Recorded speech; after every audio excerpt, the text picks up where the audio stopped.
Bon, je crois que dans tous les pays d'Europe, en vue des mesures d'austérité, qui bien sûr n'ont pas les mêmes effets dans tous les pays d'Europe, et j'en parlerai tout de suite, il y a vraiment des attaques brutales.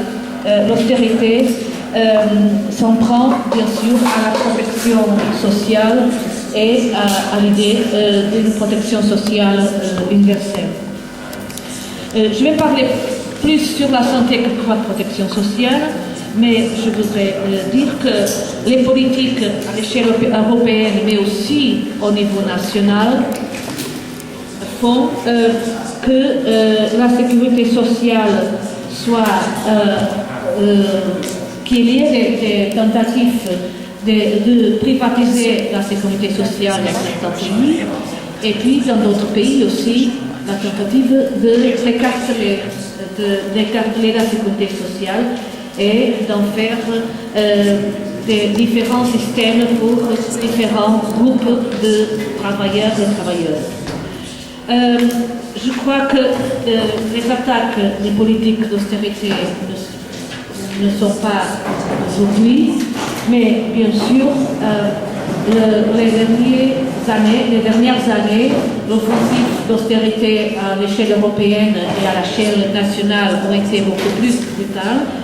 Et aussi le fait qu'il y a eu le traité budgétaire qui a été imposé par l'Union européenne sans vraiment imposé, sans référendum à part l'Irlande, et qui ont été imposés et ratifiés par au mieux les parlements, mais parfois même pas les parlements, seulement les gouvernements des États membres. Et ces traités budgétaires, il inscrit dans ces articles et dans ces buts la réduction du déficit pour chaque État membre, ce qui veut dire que, bien sûr, si on inscrit ce déficit, les États membres vont s'en prendre, bien sûr, au service public, au service national de santé, à l'école publique, et aussi au système de sécurité sociale. Et donc, je crois qu'il faut aussi noter que l'argument qu'on dit très souvent, enfin, que les gouvernements, et pas seulement les gouvernements, même de beaucoup de commentateurs, disent que le problème de la sécurité sociale en Europe, c'est le vieillissement de la population, c'est un argument démographique. Je crois que ça c'est faux. Ça ne veut pas dire qu'il n'y ait pas des changements démographiques en Europe. Bien sûr, il y en a. Mais, par exemple, dans mon pays, Portugal, le pays d'où je viens, les dernières années, le taux de chômage, le fait qu'il y a des gens qui sont au chômage et donc qu'il n'y a plus de contribution pour la sécurité sociale, le fait qu'une grande partie de la population sont des jeunes précaires, font plus pour la décapitalisation de la sécurité sociale que la démographie, mais beaucoup plus. C'est pas par exemple dans mon pays, c'est pas la démographie qui a détruit la sécurité sociale, c'est vraiment les changements brutaux d'austérité qui ont élevé le taux de chômage et qui ont fait qu'une grande partie des travailleurs et travailleuses, presque 1 million, sont au chômage et les allocations chômage ont diminué soit en valeur matérielle, soit en temps d'attribution. Et donc, ça fait aussi que le fait que les chômeurs et chômeuses ne contribuent plus parce qu'ils sont au chômage, ça fait plus décapitaliser la sécurité sociale que n'importe quel argument démographique. Donc vraiment, c'est la politique d'austérité, qui détruit la sécurité sociale. Francine m'avait demandé de parler un peu de ça, mais plutôt de la question de la santé, je crois. Donc, en ce qui concerne la question de la santé, je vais peut-être prendre deux ou trois aspects. L'un, c'est ce qui se prend avec ce qui a à voir avec l'Union européenne et les compétences des États membres. Ce qui se passe dans l'Union européenne en matière de santé, c'est que quand on veut, et on le voit au Parlement européen par exemple, quand on veut proposer ou amender des propositions de la Commission, parce que le Parlement européen, contrairement à d'autres parlements nationaux, n'a pas le droit d'initiative législative. Donc, par exemple, nous, les députés, le Parlement européen n'a pas le droit de proposer des lois, contrairement aux parlements nationaux de la plupart des États membres. Bien sûr, les députés et les groupes parlementaires peuvent déposer des propositions de loi. Ce n'est pas le cas au Parlement européen, où on doit se prononcer et amender les propositions qui viennent de la Commission européenne. Donc c'est la Commission qui fait les propositions, et puis les députés peuvent faire des amendements, et c'est vrai que souvent on rejette les propositions de la Commission, ou bien on les amende à un tel point qu'elles deviennent différentes. Mais c'est tout le pouvoir qu'on a.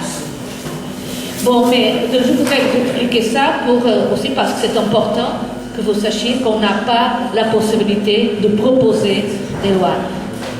Mais en tout cas, quand on discute des politiques de santé à l'échelle européenne, il y a toujours, je crois qu'il y a toujours des extrêmes. Ça veut dire que quand il s'agit de dire qu'il faut élargir une proposition qui vient de la Commission doit aller dans le sens d'une protection plus universelle, etc., on dit non, ça c'est les compétences des États membres. La santé, c'est la compétence des États membres. Et donc, je parle plus vite? Ça va? Et en même temps, ce qui arrive aussi, c'est que quand il y a aussi des propositions de loi, par exemple, qui sont vraiment viennent vraiment de l'industrie pharmaceutique, alors là, on n'hésite pas à imposer aux États membres, par exemple, récemment, il y a eu une proposition de loi qui a été approuvée avec le vote contre de notre groupe, je crois que c'est le seul groupe qui a voté contre, qui relevait du prix de l'établissement du prix des médicaments et du système de remboursement des médicaments à l'échelle européenne et aux États membres. Je vous donne cet exemple parce que je trouve que c'est quand même un exemple intéressant pour voir comment les choses se passent. Puis je parlerai d'un point de vue politique en général. D'abord, il a été décidé, contre notre volonté, que cette directive sur la transparence du prix des médicaments relevait seulement du marché interne et pas de la santé. Donc, ce qui est vraiment fantastique et extraordinaire, comment est-il possible que le prix des médicaments et les systèmes de remboursement, enfin une directive de l'Union européenne, relèvent du marché interne et non pas de la santé publique. Donc ça a été le premier scandale. Le deuxième scandale, c'est que cette proposition en fait établit que l'industrie pharmaceutique, le manufacturer, comment on dit, le producteur de l'industrie, il propose aux États membres un prix pour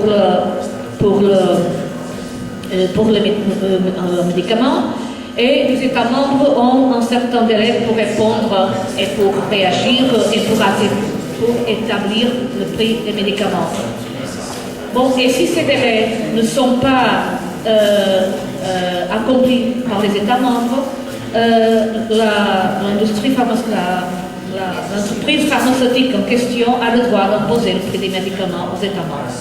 Et moi, je trouve ça absolument un scandale, et ça n'a pas été beaucoup dénoncé, mais c'est comme ça que va l'Union européenne en matière de subsidiarité, c'est-à-dire les États membres, même des problèmes maintenant à définir quelque chose de tellement basique comme le prix des médicaments, qui bien sûr ne peut pas être le même en Allemagne ou au Portugal ou en Grèce, et en plus ils sont punis. Donc ça c'était pour vous donner, parce que je suis parlementaire, alors vous pouvez me demander des comptes et vous avez tous et toutes droit. Je suis aussi ici pour rendre compte de mon activité, et en fait c'est comme ça que les choses commencent à se passer. De plus en plus il y a des tentatives d'imposer aux États membres, même par le biais de la législation. Bon, mais le pire, c'est pas seulement ce qu'on impose par la législation.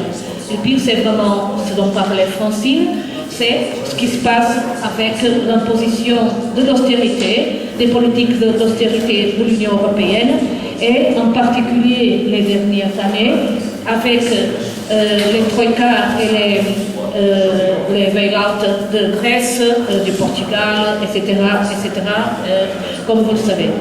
Et là, la situation est aussi devenue catastrophique, mais il faut dire, par exemple, qu'au Portugal, le gouvernement de droite a été encore plus loin en matière, par exemple, de santé, pas seulement, mais aussi en matière de santé, de ce que la Troïka avait exigé. Donc, c'est une combinaison de politique européenne d'austérité féroce et avec des gouvernements des États membres nationaux qui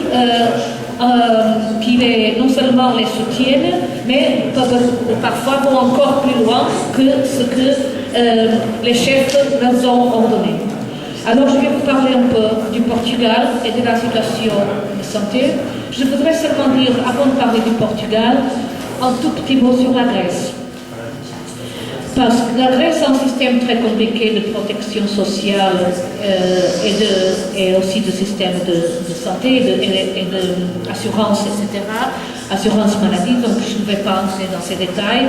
Je ne suis pas qualifiée pour parler de ça, mais je voudrais vous dire qu'en Grèce, en ce moment, les gens, les chômeurs et les chômeuses n'ont plus le droit aucun droit à la santé, c'est-à-dire ils ont perdu tout droit au système de santé.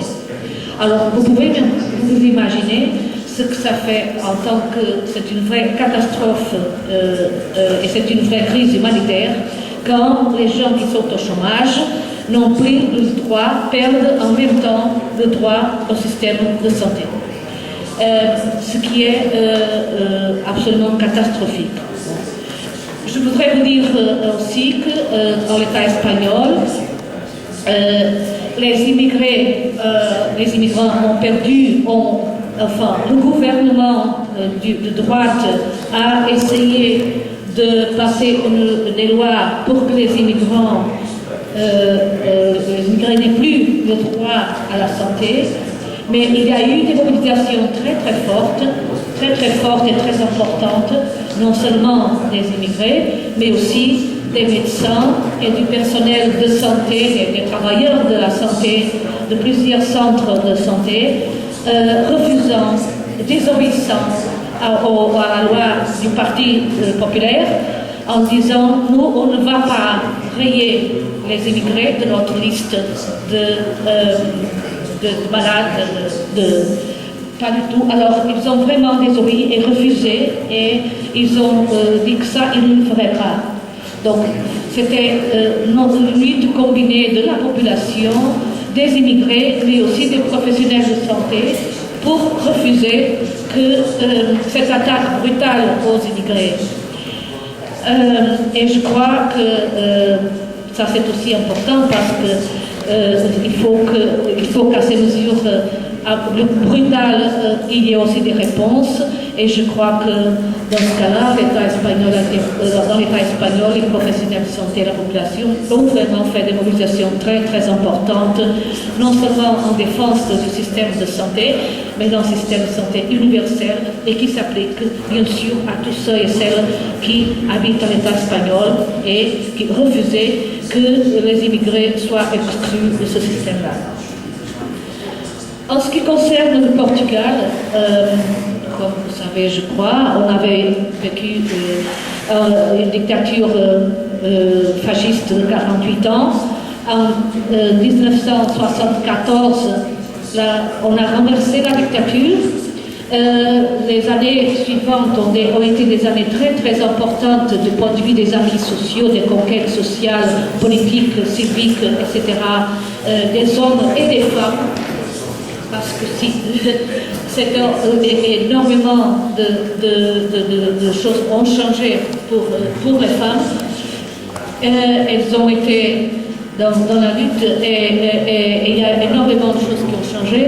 Je ne vais pas entrer dans les détails, mais tous les détails, simplement pour vous dire qu'en 1976, on a commencé à mettre en place un système national de santé qui était, jusqu'à il y a quelques années, vraiment en exemple. C'était universel, c'était gratuit ou presque gratuit, et tous les citoyens et les citoyennes étaient couverts par ce système national de santé, même s'il pouvait y avoir des systèmes complémentaires de santé, mais l'État s'était donné comme fonction d'assurer l'universalité et la gratuité de ce système. Et ça a commencé à être mis en cause il y a quelques années, pas seulement maintenant. Et c'est pas seulement la Troïka et le gouvernement de droite, même des gouvernements du Parti socialiste avant l'arrivée de la Troïka avaient déjà commencé à faire des privatisations ou des partenariats publics-privés pour des hôpitaux, par exemple. Et donc ça a eu aussi un effet très terrible, parce que sous le prétexte, par exemple, qu'il y avait des hôpitaux en Provence, des maternités qui avaient très peu de gens, il y avait très peu de nouveau-nés dans cette maternité, où il y avait très peu de gens qui venaient dans un hôpital en Provence. On a essayé de fermer les maternités, et même à Lisbonne, la maternité la plus importante va être fermée, qui a 100 ans, je crois, va être fermée et va être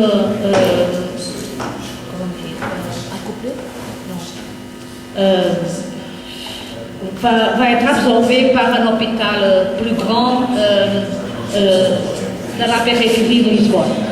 Donc, une des attaques vient vraiment de ce qu'on peut appeler les partenariats publics-privés, qui ont la marque des grandes banques et de la finance. Les groupes financiers, les banques et les divers groupes financiers au Portugal, presque chacun a un hôpital privé qui est en quelque sorte lié à cette banque. Ils ont fait des investissements énormes pour ces partenariats, et en plus, ils ont le système public, soit les hôpitaux, soit les centres de santé, ont été vraiment décapitalisés pour plusieurs raisons, parce que l'État a réduit les contributions pour les hôpitaux et pour les centres de santé, parce qu'ils ont fait des réorganisations dans tous les hôpitaux, où ils ont mis des gesteurs à la tête, des gesteurs. Des gestionnaires, oui. À la tête des hôpitaux pour diminuer les dépenses et pour rationaliser les coûts, comme ils disent, pour rationaliser les coûts et donc les dépenses. Et ça c'est d'un côté. D'un autre côté, on assiste à une étendue jamais vue de la précarité dans le secteur de la santé. Donc, soit dans les hôpitaux, soit dans les centres de santé, même des médecins bien sûr, mais surtout des psychologues, des infirmiers, les nutritionnistes, etc., vivent, travaillent dans la précarité. Ça veut dire qu'ils peuvent avoir un contrat très court, de 3 mois, de 6 mois, et puis ils doivent changer. Et parfois, l'État portugais, l'État lui-même, est le plus grand patron des précaires. Parce que la plus grande, c'est pas seulement les entreprises privées au Portugal, c'est l'État qui emploie le plus grand nombre de précaires. Et en plus, ce qu'on fait, c'est quelque chose de tout à fait abusif, c'est que ces travailleurs et travailleuses employés par l'État sont considérés comme des travailleurs indépendants, malgré le fait qu'ils travaillent, qu'ils ont un horaire de travail, un contrat de travail, des obligations de travail, etc. Et donc, ils sont tributés pour les impôts, comme s'ils étaient des travailleurs indépendants. Et donc, ça veut dire des taux d'impôt beaucoup plus grands que ceux qui travaillent pour autrui.